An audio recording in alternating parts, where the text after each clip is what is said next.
Welcome to the LDHR podcast, where ministry leaders grow together. Over the next few months, we will be releasing episodes intermittently alongside our other series to talk about growing on purpose, highlighting the people and pathways for growing where you are and with what you've been entrusted. Through these episodes, you'll hear from people with insights and practical steps that you can apply right away. You'll also have the opportunity to find out more about the resources that are available to you and how you can intentionally grow on purpose wherever God has you. Come on in and listen. We're so glad you're here.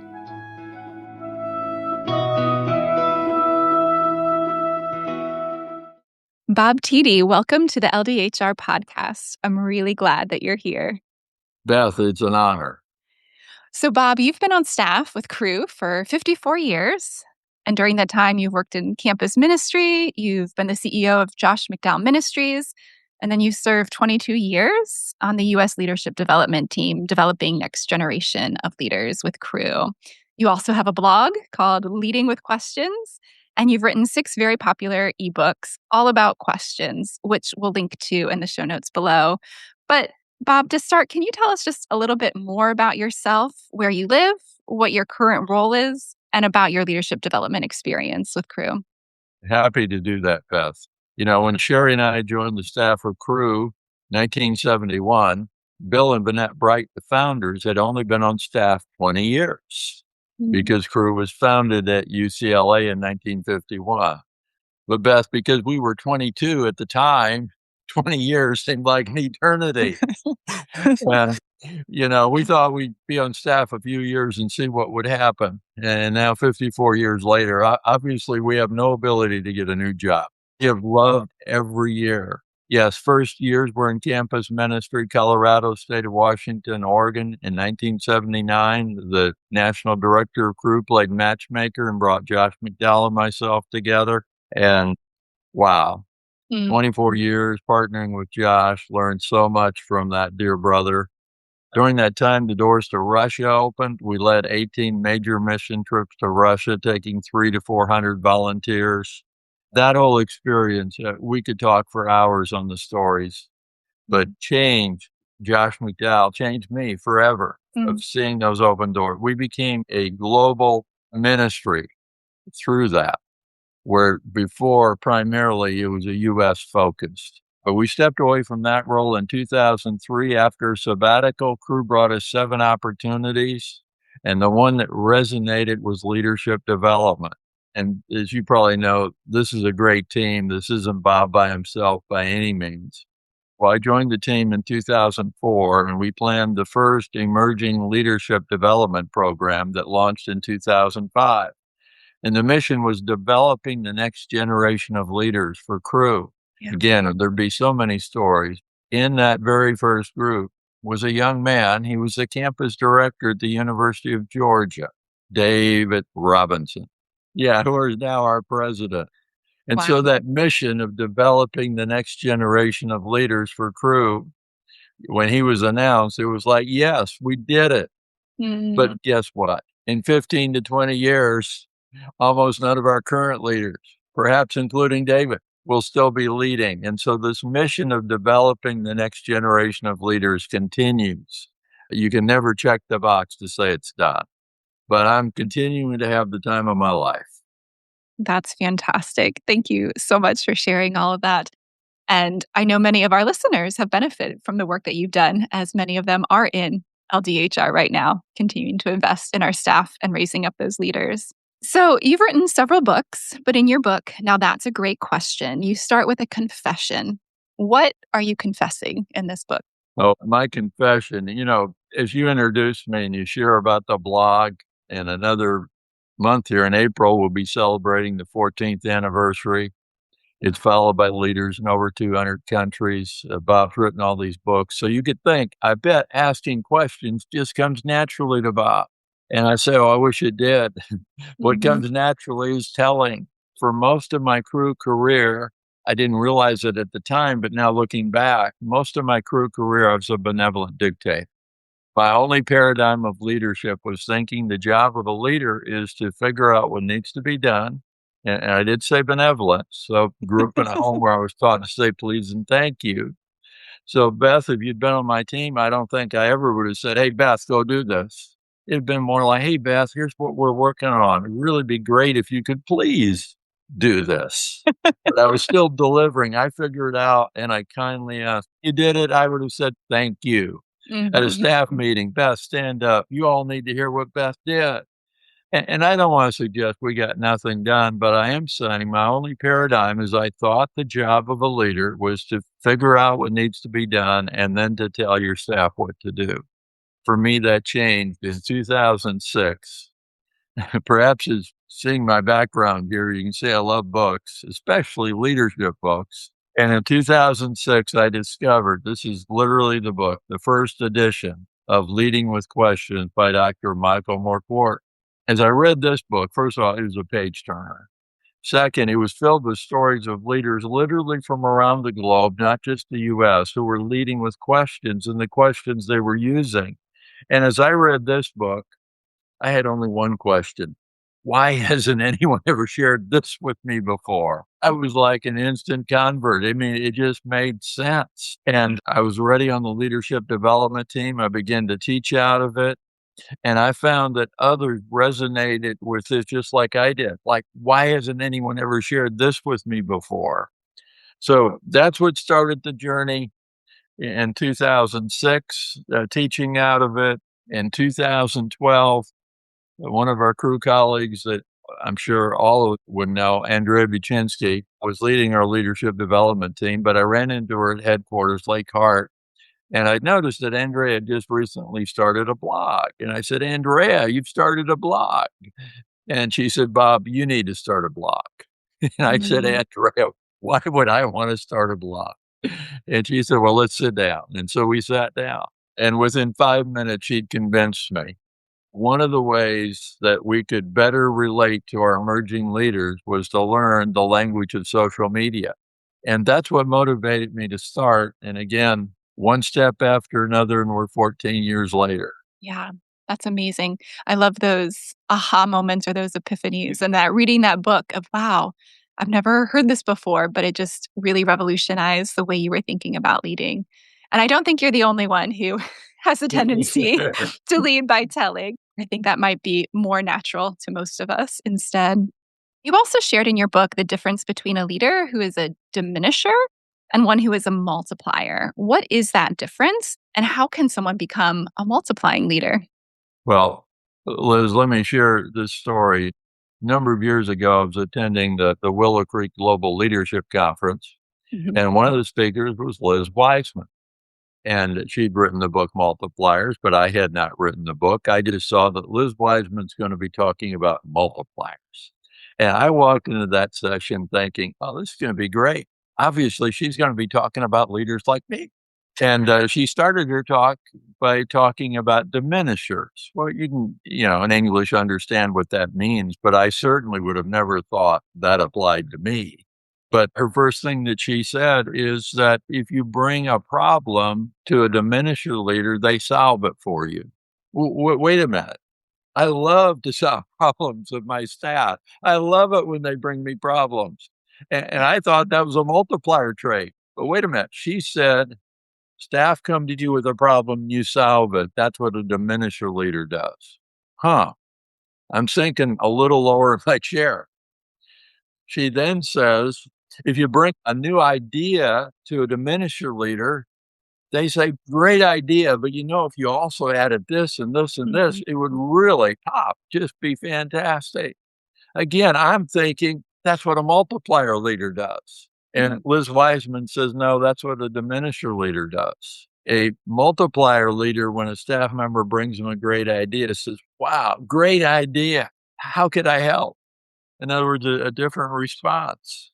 And then a third thing, she said, when a diminisher leader asks you to take on a new responsibility, they then spell out exactly step by step by step how you can do it.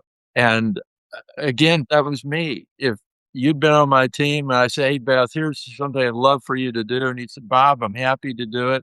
Beth, pull out a notepad, take notes on your iPhone, wherever. Let me tell you how to do this. And I thought I was being helpful by giving you the exact blueprint on how to do it.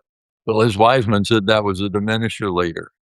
A multiplier leader will give you responsibility, authority, and they'll say, hey, Beth, why don't you go do a draft of how you can get this project done?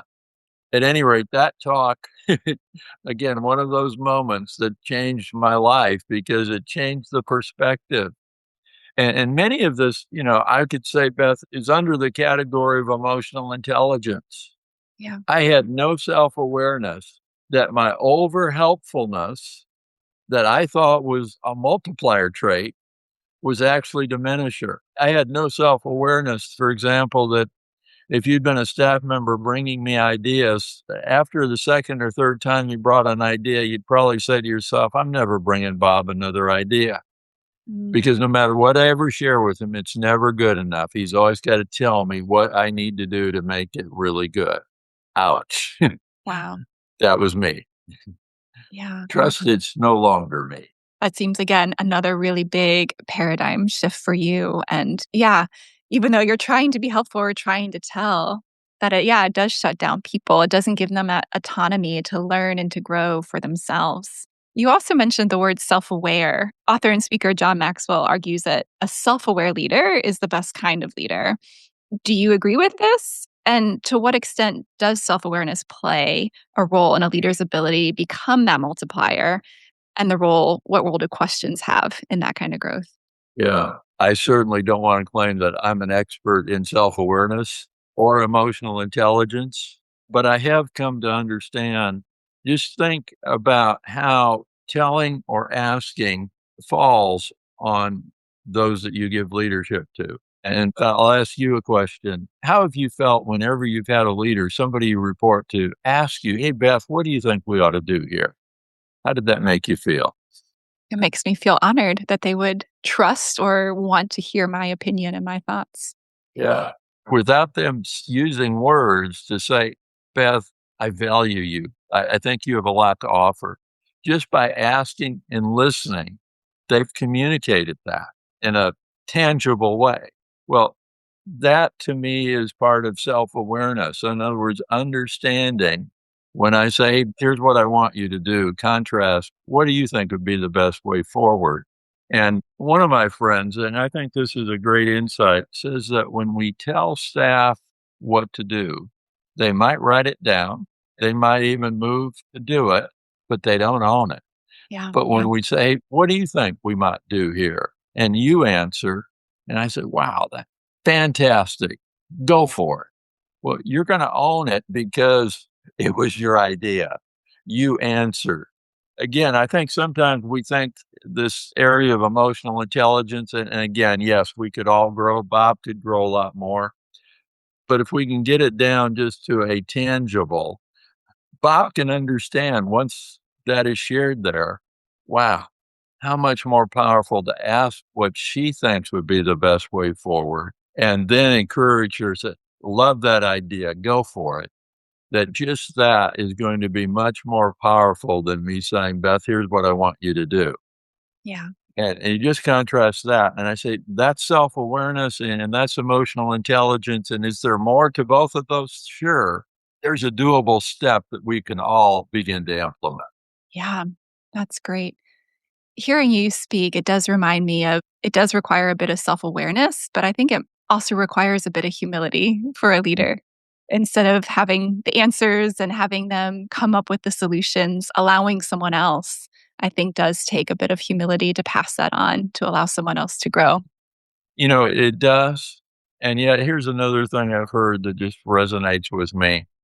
A leader who always tells their staff what to do, solves all their problems, gives them detailed instruction on how to do things. That leader may actually develop a group of followers, but a leader who leads with questions, in other words, who asks them what we need to do and gives them those opportunities, actually will be developing a group of leaders. And when you contrast it that way, yes, I want to agree there's humility there. But if you back up and take the bigger picture, would I rather be known for having grown a group of followers, or would I rather be known for having developed a group of leaders? It's like, yeah, put it that way. All of us want to be on the develop a group of leaders side. And so how do we do that? One of the ways is asking them, what do you think? And letting them grow. They come with a problem. What are the options? What do you think you could do to solve that? And by asking questions, helping them grow. And yes, at some point they may quit coming because they think, and every time I ask Beth about this, she says, what do I think? So let me sit here and, oh, yeah, here's what I think. Here's what I could do. Yeah, I don't think I actually need to go to Beth to have that conversation. I can play that conversation in my head now and see the way forward. Yeah. I really like that question. That's a good one to ponder on of no matter how we lead, we're developing people. So how are we developing them as followers or as leaders? Yes. Also, in your book, you make a bold claim that you can teach anyone to lead with questions in just 30 seconds. Can you tell me more about that? Oh, I can, Beth. Whenever I speak, I ask my audience, who here would like to learn to lead with questions in 30 seconds? And every hand goes up. And Beth, today you're my audience. Okay. So out of that audience, I always pull out one person and ask them to come forward. And as they're walking forward, I say, the reason today that I've chosen Beth is I think she has a photographic memory. And they're always shaking their head no. And I say, yeah, I think Beth has a photographic memory. She's only going to have to hear my 4 favorite questions once. She'll instantly have them memorized because of that photographic memory and be able to share them. And so, Beth, I have a second hand on my watch. Okay. How this is going to work. The clock will start when I say my first favorite question. I'll share all 4. I'll then say, do you have them memorized? You will, because you have that photographic memory. And I'll say, share them with us. And upon you sharing all 4 successfully, the clock ends. So, Okay. Beth, no pressure, but okay, let's do this. Here we go. My first favorite question is, what do you think? Second, what else? Third, what else? Fourth, what else? Beth, do you have them memorized? What do you think? What else? What else? What else? Oh, my goodness. We just set a new world record, 12 seconds. Now, Beth, some in the audience, I'm sure, that listen to this, just a little bit skeptical. Like, Bob, you can't ask somebody, what do you think? What else? What else? What else? Mm-hmm. And I say, well, of course not in that rapid fashion. Imagine a conversation. And Beth, when you ask that first question of someone, you're going to add a topic. Hey, what do you think we ought to do about? Mm-hmm. It could be solve a problem, take advantage of an opportunity, some issue. You're going to add a topic. And when you ask that question, you're going to get an answer. Now, before I understood this, I thought ask a question, get an answer, cycle complete, move on. What I didn't understand is research I found, not my own, shows that when we're asked a question that requires us to share an opinion, we instinctively roll out a safe answer. We're testing the waters. And again, it's not that we completely think it through. We just protect ourselves. We roll out that safe answer. And so, Beth, if I asked you a question requiring you to share an opinion, you roll out that first answer. And I said, well, Beth, that's stupid. Everyone knows that. And I'll get nothing more. In fact, next time I ask, I'll get nothing. Mm-hmm. I said, wow, Beth, that's good. What else? Well, you relax and think, wow, Bob appreciates this and you'll give me more. Mm-hmm. Even then, I don't move on. Research shows that you actually get to their gold nugget, their very best thought, with the third and fourth question. So after you give me that second answer, I'm going to grab a pen and say, Pat, this is pure gold. I've got to take notes. Please continue. What else? Mm-hmm. And you'll continue. There's a story told of an old gold miner who mined for gold, looking for a gold vein all his life, never finds it, quits. Somebody came along later and discovered the old miner was within 6 inches of the gold vein when he quit. Well, if you only ask somebody, hey, what do you think about something, get that first answer and move on, you're a little bit like that gold miner. You got close, but you didn't get to their gold nugget. You get to that with the third and fourth question. Now, let's back up, Beth. My first question was, who here would like to learn to lead with questions in 30 seconds? One of the things I love about leading with questions, So many of the best questions are so simple. They're not long, complicated kind of questions. Sometimes you listen to talk radio and the question is longer than the answer. Well, that's really not how you do leading with questions. So if you've been a leader who only leads by telling, in your next meeting with one of your staff, one-on-one or with your whole team around the table, whatever the topic is, by just simply throwing the question out, and when they begin to answer, say, "Wow, that's good. What else?" And what else and what else, instead of, "Here's the topic. Here's what I want you to do." Simply by, instead of leading by telling, leading by asking, you can begin to lead with questions with these 4 questions. Now, there's a few more, but these will get anyone started. That's great. It's so doable. Yes. Very simple, but it is that shift of and wanting curiosity to tell me more. And I love that picture of the gold miner. You're just so close. And where do we actually get to the goal? That third or fourth question, I can see that of the first answer is just kind of testing the water. Is it safe? Do you really want to hear my opinion? And so keep on asking that. What else do you think? Tell me a little bit more. Allows them to go deeper.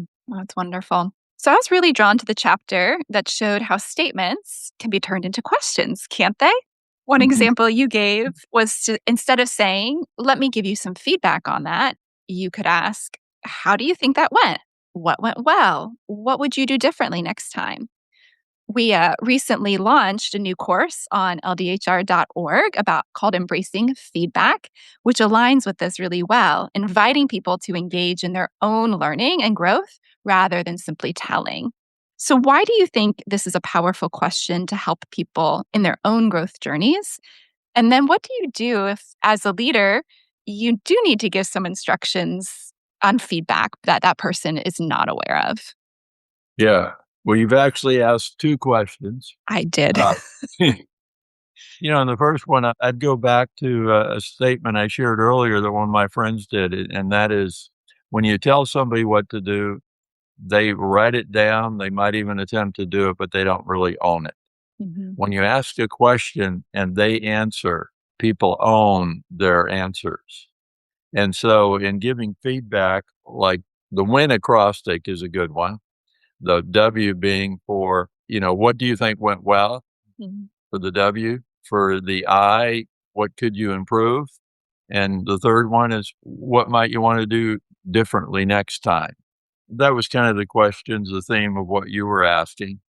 But they're much more likely actually than next time to do several things they've thought of that would improve it. And it also, when they're giving that, somehow it doesn't have that same feeling as, Beth, let me tell you what you did wrong. Right. Let me tell you what you need to do next time. Again, you may write it down. You're a good staff member. You'll try it, but it doesn't feel good, even if have a humble spirit in accepting it. Even if you say thank you, Mhm. there's something within you that exchange didn't feel really well. Some emotional intelligence there again. But your second question is, what can you do about a specific area? And I would say in giving feedback, both are needed at times, leading and telling. But here's a thought. If they haven't addressed a specific area, just name that specific area. Whatever that specific topic is that you want to address. How did you think that went? What could be done to improve that? What would you do differently next time? But just by drilling down on the topic, don't immediately say, well, there's one area that I wanted to give you some feedback on, and you go for it. I started with the general, what could be improved, and they didn't get to that one that you thought was the real thing. You can name that and say, well, on that part, how would you evaluate what went well on that part? And let them drill down. Now, there are times that their response might be, on how could you improve that? I don't know. Right. But here's a good question to follow that up with. Instead of saying, well, let me tell you, how could you find out? And often when we ask people, how could you find out? They quickly say, well, I think there's a book. I could do some Google research or AI research. I've seen Beth do that. I think she could help me. And wow, that sounds like a fabulous idea. And in other words, even in how could they improve when they say, I don't know, by asking, well, who might know? Mm, And how could you access that? Again, now they own, even when they have to go get an answer from someone, be told by someone, they own the process. And this isn't wrong either to say, can I share an observation with you? But try to always come back to the coaching. Can I share with you what I did in a similar situation? Oh, please. And I share that, and you say, oh, Bob, that's what I want to do. Your situation just a little bit different. How would you apply what I did to your situation? And you mm, go back to using a question instead of just allowing them to say, okay, I'll do what you just said. Again, they might write it down, but they don't own it. But if you ask that next question, well, Beth, your situation just a little different. How would you apply that to your situation? Okay, now there's a greater chance you will actually own that because you've processed it to apply to your situation. A few thoughts on feedback.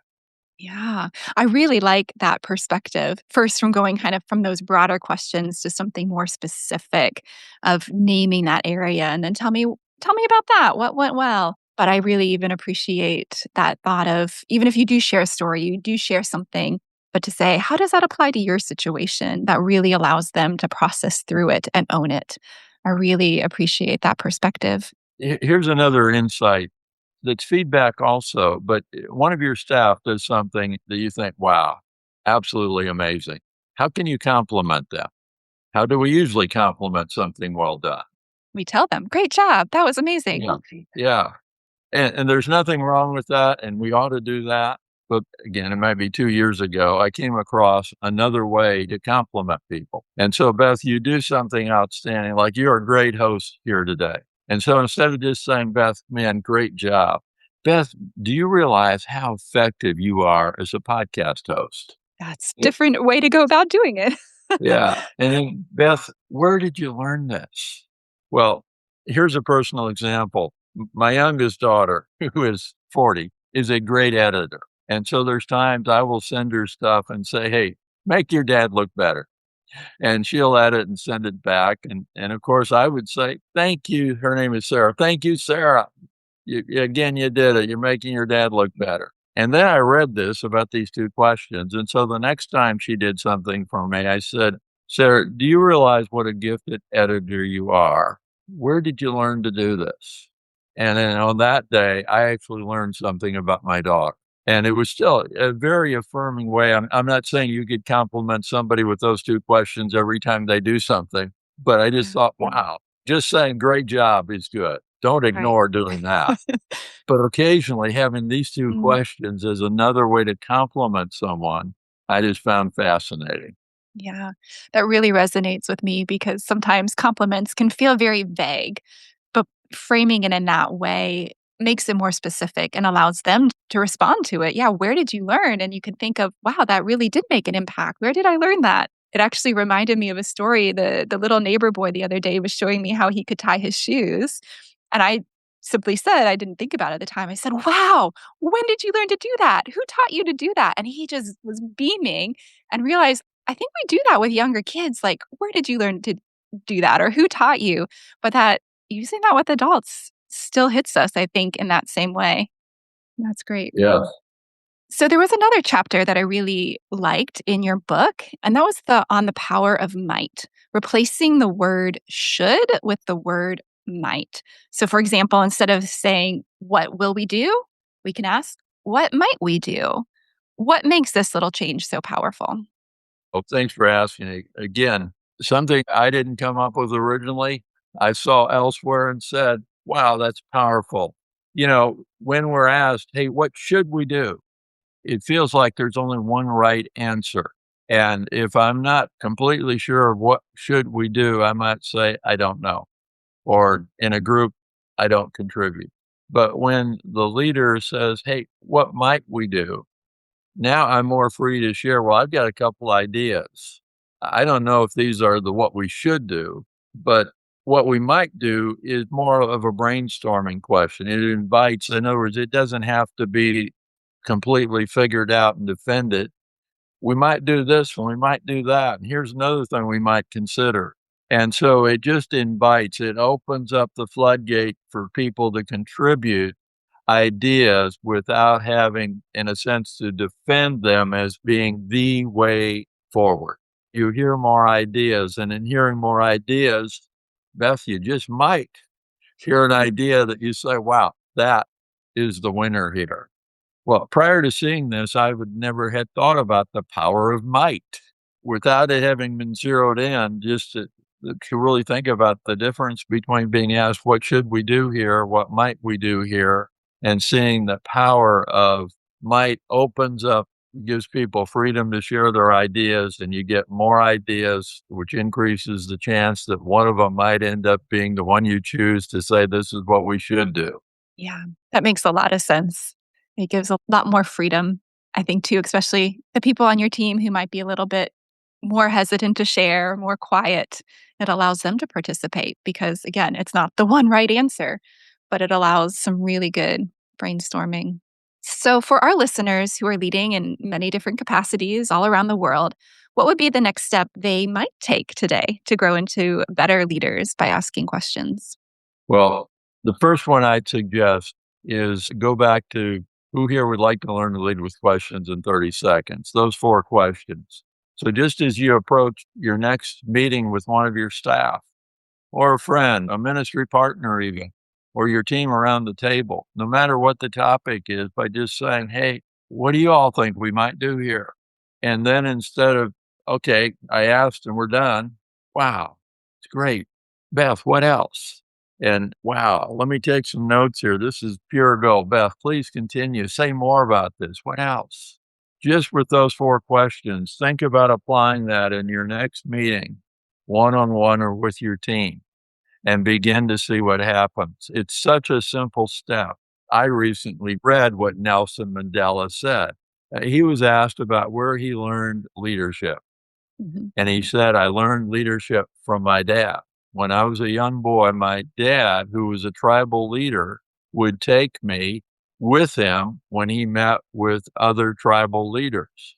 And he said, my dad would always have all of us sit down in a circle. And no matter what the topic was, my dad would speak last. In other words, he would give opportunity to everyone else in the circle to share what they thought Mhm. before he would contribute, and thought, wow, that's just another example of, hey, what do you think? Yeah. Hearing from your staff and what else before you speak. And it's not a matter of Nelson Mandela's father just, waited to then correct him and say, okay, here's the right answer. No, he listened, affirmed, and genuine, but just being the last to speak, he could hear and understand and absorb all of that to then know how to affirm and what the way forward would be versus him starting with his own idea. So that's number one. On a Mhm. practical level, as you mentioned, there's 6 free ebooks. If they'll go to leadingwithquestions.com, on the top, you'll see the word books. Click on it, and you'll have instant access to all 6 of my books. I'd recommend this one to download first. Great Leaders Ask Questions. You can read it in 45 minutes. And it has, what do you think, and what else, but it has a number of other, as it said, a Fortune 100 list of questions that you can draw on. Fantastic. The second book would be Now That's a Great Question. And again, download it. It's free. The newest book, Success Unlocked, my blog has been out there now for almost 14 years. There's been over 1,300 posts. Wow. In this book, we used, analysis and chose the 39 most popular posts out of 1,300. And that's what's put in this book. 2 of them are authored by me, but 37 of them are authored by others who have been guest post authors on the blog. Another recommendation is subscribe. Everything is free. If you go to leadingwithquestions.com, cursor down a little bit, a place to enter your email address, hit subscribe, and you'll be joining those leaders in over 200 nations who are committed to increasing their leadership effectiveness. And again, subscribing is free. One or all of those ideas, Beth, would be great ways forward. Wonderful. We'll make sure we put a link to your blog on our show notes so people could easily find that. But Bob, thank you so much for joining me today on the LDHR podcast. It's been a really great conversation. Thank you for all that you're doing and helping make better leaders around the world. Beth, you're a fantastic host, and I really do want to know, how did you learn to do this? By listening to lots of other podcasters. Again, an honor to be with you. Thank you so much.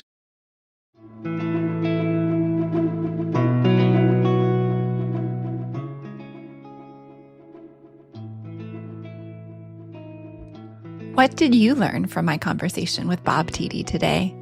How can you use questions to become a multiplier and not a diminisher? What is your next step to lead with questions? Please share your thoughts in the comments and make sure you check out Bob's blog, leadingwithquestions.com, for some more really great content to help you grow. Don't forget to hit that subscribe button so you don't miss our next Growing on Purpose episode. See you next time.